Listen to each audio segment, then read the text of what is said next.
Hello everyone, আশা করি সকলেই ভালো আছে, সুস্থ আছে। সকলকে জানাই শুভ সকাল। বুধবারে সারাটা দিন কি করছি এবং কোথায় গেলাম সব কিছুই তোমাদের এই ভিডিওতে শেয়ার করছি।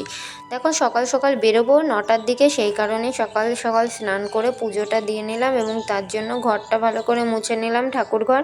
এবং দেখো সব কিছু পরিষ্কার করে নিয়েছি।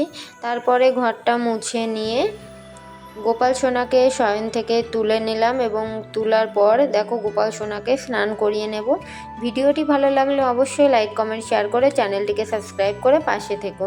দেখো ঘুম থেকে সকাল সকাল উঠে গেছে এবং তার সঙ্গে ফুল, বেলপাতা, তুলসী পাতা সব কিছুই রেডি করে নেওয়া হয়েছে। এদিকে আমি জলটাও নিয়ে আসলাম। অনেক দিন পরে একটু যাব বনগাঁর দিকে বাবার সঙ্গে, তাছাড়া আরও যাব মাসির বাড়িতে, সঙ্গে মামার বাড়িতে গিয়েছিলাম। মামার বাড়িতে যাওয়ার কোনো প্ল্যান ছিল না, কিন্তু হঠাৎ করেই বেরিয়ে পড়লাম। তারপরে দেখো ফলগুলো বানিয়ে নিলাম, তার সঙ্গে গোপাল সোনাকে স্নান করিয়ে নেব। যেহেতু সকাল সকাল উঠিয়ে দিয়েছি, সেই কারণে সকালে স্নানটা করে সেবা দিয়ে নেব। দেখো সব কিছু গোছানো রেডি হয়ে গেছে ফুল দিয়ে, তারপরে সেবাটা দিয়ে নিলাম। সেবা দিয়ে চলে আসলাম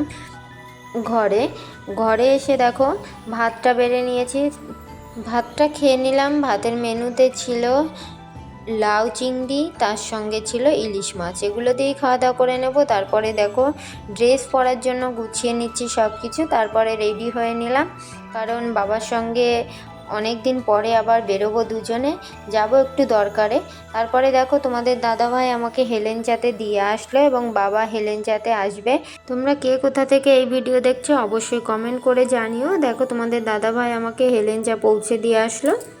তারপরে বাবার সঙ্গে দেখা হলে বাবার সঙ্গে বেরিয়ে পড়লাম বনগাঁর উদ্দেশ্যে। সেখান থেকে বনগাঁ গিয়ে দেখো চলে গিয়েছিলাম মিষ্টির দোকানে। মিষ্টির দোকান থেকে কিছু মিষ্টি নিয়ে বেরিয়ে পড়লাম মামার বাড়িতে, নতুন গ্রাম। সেখানে গিয়ে দেখো দিদা রান্না করছিল ইলিশ মাছ এবং সঙ্গে ভাত। যেহেতু আমরা বলে যাইনি, হঠাৎ করেই গিয়েছিলাম, তাই দিদা তড়িঘড়ি রান্না করে দিল। খেতে কিন্তু দারুণ টেস্টি হয়েছিল। আমরা খাওয়া দাওয়া করে আবার বেরিয়ে পড়লাম। ইলিশ মাছটা ভীষণ টেস্টি ছিল।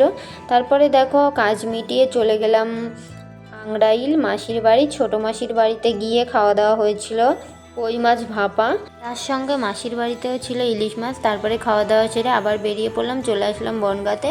তারপরে দেখো বাড়ির উদ্দেশ্যে রওনা দিলাম। টাটা।